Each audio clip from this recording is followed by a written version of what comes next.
ఎటువంటి కంటి సమస్యకైనా 100% ఆయుర్వేద పరిష్కారం సంజీవన్ నేత్రాలయ.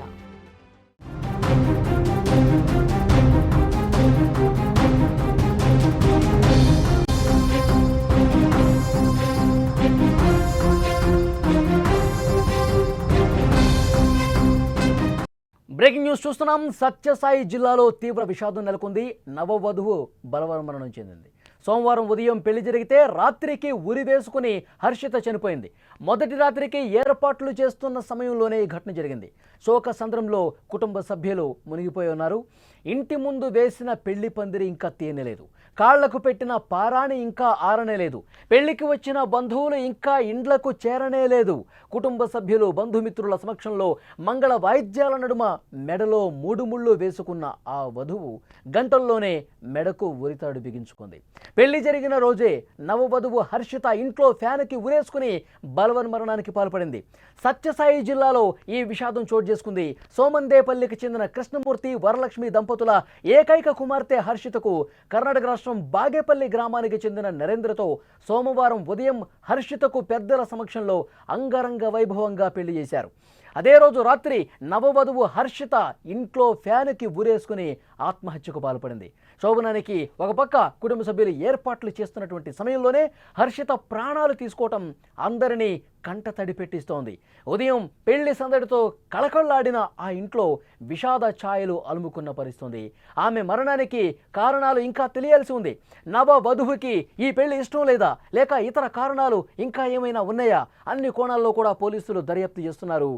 అక్కడ పెళ్లి ఇంట్లో ఉదయం బాజా భజంత్రీలు మోగాయి. పెళ్లి అంగరంగ వైభవంగా జరిగింది. కుటుంబ సభ్యులు, బంధువులు, ఊళ్ళో వాళ్ళందరూ కూడా ఆ పెళ్లి చాలా సంబరంతో జరిగినటువంటి పరిస్థితుంది. కానీ సాయంత్రం అయ్యేసరికి అక్కడ ఆ నవవధువు ఇంకా కాళ్ల పారాణి ఆరకముందే ఫ్యాన్కి ఉరేసుకుని చనిపోయినటువంటి పరిస్థితుంది. అంటే గ్రామం పూర్తిగా విషాదంతో మునిగిపోయినటువంటి పరిస్థితి కనిపిస్తోంది. అసలు కారణం ఏంటి, ఎందుకు ఆమె చనిపోయిందనేది ఇంతవరకు బయటకు రాలేదు. ఆమె పేరెంట్స్ కావచ్చు, కుటుంబ సభ్యులు, బంధువులు కూడా కన్నీరు మున్నీరుగా ప్రస్తుతం విలపిస్తున్నారు. ఆమెకు పెళ్లి ఇష్టం లేదా, ఇష్టం లేని పెళ్లి చేశారా, కుటుంబ సభ్యులు బలవంతంగా ఈ పెళ్లి చేయించారా, లేకపోతే వేరే కారణాలు ఇంకా ఏమైనా ఉన్నాయా? అన్ని కోణాల్లో దర్యాప్తు చేస్తున్నామని చెప్పి పోలీసులు చెప్తున్నారు. కానీ ఇప్పటికీ కూడా కనీసం సమాచారం రాలేదు. అటు పెళ్లి కొడుకు బంధువులు కావచ్చు, ఇటు పెళ్లి కూతురికి సంబంధించిన ఈ అమ్మాయి పేరెంట్స్, కుటుంబ సభ్యులు కూడా అందరూ చాలా బాధతో మునిగిపోయినటువంటి పరిస్థితి కనిపిస్తోంది. పోలీసులు ఇన్వెస్టిగేట్ చేస్తున్నారు. అసలు కారణం ఇంకా తెలియదు. అయితే ఆమె ఎందుకు ఈ అఘాయిత్యానికి పాల్పడింది, ఎందుకు ఆమె ఉరివేసుకుని చనిపోవాల్సినటువంటి పరిస్థితి ఉంది? పెళ్ళి ఇష్టం లేదా, పెళ్ళి ఇష్టం లేకపోతే కుటుంబ సభ్యులకు చెప్పి నాకు ఈ పెళ్లి ఇష్టం లేదు, నేను అతన్ని పెళ్లి చేసుకోను, నాకు ఇప్పుడే పెళ్లి వద్దని చెప్పి ఆమె ఎందుకు ధైర్యంగా చెప్పలేని పరిస్థితి ఏర్పడింది? చనిపోవడానికి వచ్చినటువంటి ధైర్యం ఆమె బహిరంగంగా చాలా ధైర్యంగా కుటుంబ సభ్యులకు ఉన్న విషయం ఎందుకు చెప్పలేదు? ఈ విధంగా తనువు చాలించడం కరెక్టేనా? అందరూ కూడా ఈ విషయం మీద ఆలోచించాల్సినటువంటి అవసరం ఉంది. ముఖ్యంగా కుటుంబ సభ్యులు అమ్మాయికి పెళ్లి ఇష్టం ఉందా లేదా, తన ఇష్ట ప్రకారమే ఈ పెళ్లి చేస్తున్నామా లేదా? నిజంగా చాలా కుటుంబాలు కూడా ఆ అమ్మాయి మనసు తెలుసుకొని ప్రవర్తించట్లా. ఇంకా ఎన్ని రోజులు ఆగాలి, పెళ్లి చేసుకుంటావా చస్తావా, ఇదే విధంగా బెదిరింపు ధోరణితో కొంతమంది తల్లిదండ్రులు, కుటుంబ సభ్యులు ఉన్నటువంటి పరిస్థితి ఉంది. సో డెఫినెట్గా ఎందుకంటే కలకాలం బతకాల్సింది వేరే వ్యక్తితో ఆ పెళ్లి చూసుకున్నామే. కుటుంబ సభ్యులు, బంధువులు అందరూ ఎవరింట్లో వాళ్ళు ఉంటారు. కానీ ఆమె మనసు ఎరిగి ఈ విధంగా పనులు చేయాలి తప్ప కుటుంబ సభ్యులు, బంధువులు ఈ విధంగా బలవంతంగా పెళ్లి చేస్తే, అంటే ఈ కేసులో ఇంకా వాస్తవాలు బయటకు రాలా.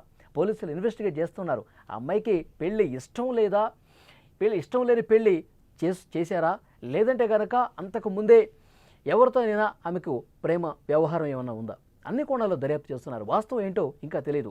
గతంలో కూడా మనం చూసాం, చాలా సందర్భాల్లో కూడా సోనం ఏం చేసింది, మేఘాలయ హనీమూన్ మర్డర్ అందరికీ కళ్ళ ముందు కనిపిస్తాను ఉంది. మేఘాలయకి తీసుకెళ్ళి అప్పటి వరకు ప్రేమ నటించింది సోనం. ఆ తర్వాత దారుణంగా రాజా రఘువంశీ అనే వ్యక్తిని చంపేసినటువంటి పరిస్థితి ఉంది. అంటే ఇష్టం లేని పెళ్లి చేశారు అని చెప్పి ఆ కుటుంబ సభ్యులతో ధైర్యంగా చెప్పలేదు ఆమె. ఆల్రెడీ నాకు ప్రియుడున్నాడు, నేను వేరే వ్యక్తిని ప్రేమిస్తున్నాను, అతన్నే పెళ్లి చేసుకుంటాను అని చెప్పకుండా కుటుంబ సభ్యులు బలవంత పెట్టారు కదా, కుటుంబ సభ్యులు చేసుకోమంటున్నారు కదా అని చేసుకుంటే వాళ్ళకి ఇష్టం లేకుండా ఎన్ని రోజులు కాలం గడుపుతారు? ఏదో ఒకటి చేస్తారు. తనువు చాలించడమా, లేదంటే వేరే వాళ్ళను చంపటమా? ఇలాంటి డెసిషన్స్ తీసుకున్న సందర్భాలు ఈ మధ్యకాలంలో చాలానే మనం చూసాం. సో డెఫినెట్గా కుటుంబ సభ్యులు, ఇంటి పెద్దలు ఆలోచన చేయాల్సిన అవసరం ఉంది. తమ పిల్లలకి పెళ్లి ఇష్టం ఉందా లేదా, వాళ్ళకి ఇష్టపూర్వకంగా మనం చేస్తున్నామా లేదా, కలిసి బతకాల్సింది వాళ్ళు కదా, వాళ్ళ కెరీర్, వాళ్ళ లైఫ్ వాళ్ళు చూసుకుంటారు కదా, ఈ విధంగా ఆలోచించాల్సినటువంటి పెద్దలే తమ మూర్ఖత్వానికి పోయి తాము చెప్పిందే నడవాలి అన్న ఉద్దేశంతో, మొండి పట్టుదలతో, మంకు పట్టుదలతో ఈ విధంగా పిల్లల జీవితాలను నాశనం చేస్తున్నటువంటి పరిస్థితి ఉంది. చాలా స్పష్టంగా ఈ కేసులో అర్థమవుతుంది. ఉదయం పెళ్లి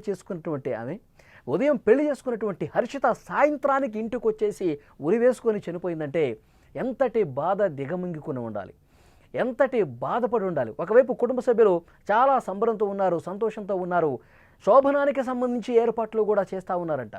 కానీ ఆ ఏర్పాట్లు చేస్తున్న సమయంలోనే బట్టలు మార్చుకుంటానని చెప్పి లోపలికి వెళ్ళినటువంటి హర్షిత గడియ పెట్టుకుంది, లోపలికి వెళ్ళింది, చాలాసేపు ఆలోచించింది. తర్వాత ఆ ఇంటి పైకప్పుకి వేలాడుతున్నటువంటి ఫ్యాన్కి ఉరి వేసుకొని ఆత్మహత్యకు పాల్పడింది. ఎంతసేపటికి బయటికి రావట్లేదు. పడుకుందేమో అనుకున్నారు, డోర్ కొట్టారు, తీయలేదు. ఇంకా వాళ్ళ పెద్దవాళ్ళని పిలిచారు, మళ్ళీ డోర్ కొట్టారు, హర్షిత హర్షిత అని పిలిచారు. ఎంతకీ డోర్ ఓపెన్ చేయలేదు, గడియ పెట్టేసి అలాగే ఉంది. ఇక లాభం లేదనుకుని పగలగొట్టి చూశారు. ఆ తాళం పగలగొట్టి, గడియ పగలగొట్టి లోపలికి వెళ్ళి చూస్తే విగతజీవిగా కనిపించింది. ఫ్యాన్కి వేలాడుతుంది. హుటాహుటిన స్థానిక ఆసుపత్రికి తీసుకెళ్లారు. అప్పటికే వైద్యులు చెప్పారు సమయం మించిపోయింది, ఆమె చనిపోయింది. ఈ కేసులో చాలా స్పష్టంగా అర్థమవుతుంది, ఆమెకి పెళ్లి ఇష్టం లేదు అనేది క్లియర్గా అర్థమవుతుంది. ఇది పెద్దలు చేసిన తప్పుగా చూడాల్సిన అవసరం ఉంది. పెళ్లి ఇష్టం లేదు అని చెప్పి ఒక సందర్భంలో అయినా ఈ విషయం పెద్దలకు పంచుకుందా లేదా అనేది ఇన్వెస్టిగేషన్లో తేలుతుంది. పెళ్లికి ఇష్టం లేకపోయినా నువ్వు చేసుకోవాల్సిందే అని బలవంత పెడితే పరిణామాలు ఇంతే దారుణంగా ఉంటాయి. చాలా బాధాకరమైన విషయం. ఎందుకంటే కాళ్ల పారాణి ఇంకా ఆరలేదు. ఉదయమే పెళ్లి జరిగింది. కొన్ని గంటల్లోనే ఆమె ఇంటికి తీసుకొచ్చిన తర్వాత గడియ పెట్టుకుని ఆత్మహత్యకు పాల్పడిందంటే ఆమె ఎంత మనస్తాపానికి గురైంది ఈ పెళ్లితో అనేది చాలా క్లియర్గా అర్థం చేసుకొని పరిస్థితుంది. ఇక్కడ ఈమెంత ధైర్యంగా తనువు చాలించడానికి సిద్ధపడ్డప్పుడు, ఇంత ధైర్యంగా ఫ్యాన్కి ఉరేసుకొని చనిపోవాలనుకున్న ఆ భావన వచ్చినప్పుడు అదే ధైర్యం కుటుంబ సభ్యుల ముందు, ఇంటి పెద్దల ముందు చెప్పి ఉండాల్సింది.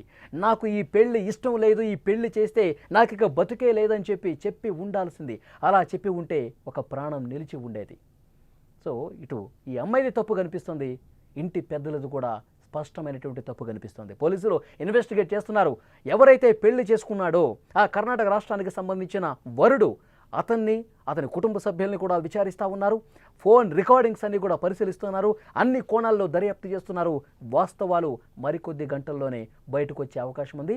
చాలా బాధాకరమైన విషయం, కాళ్ల పారాణి ఆరకముందే ఆ నవవధువు తనువు చాలించటం అన్నది.